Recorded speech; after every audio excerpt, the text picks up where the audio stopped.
ถอยเลยได้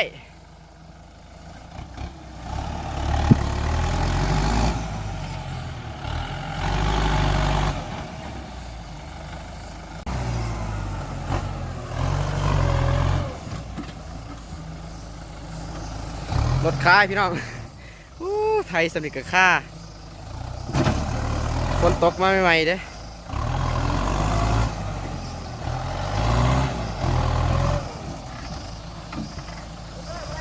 ไปเลย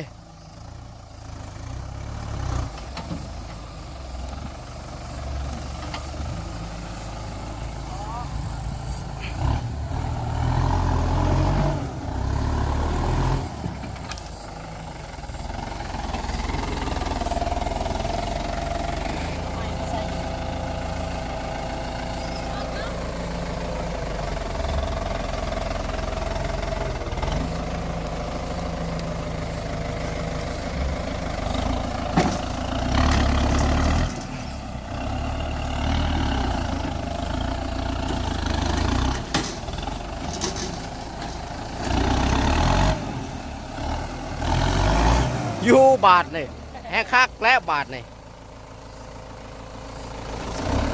เดี๋ยวกันไม่เซตินใช่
ได้แล้ว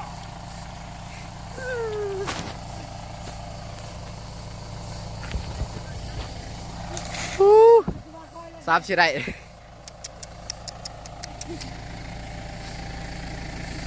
คุณนะไปฆ่ากับกระต่อไม้อันนี้โอ้ยตายดินแน่เลยก็ฆ่า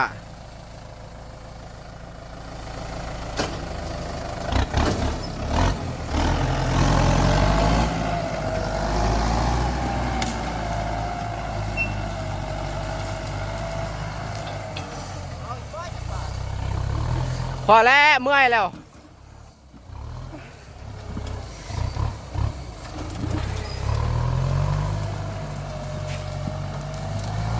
สำหรับคลิปนี้กันสิได้ปิดเพียงเท่านี้ไปก่อน โอ้บ๊ายบายแล้วมาเจอกันคลิปใหม่เนาะฝากติดตามเลยเด้อ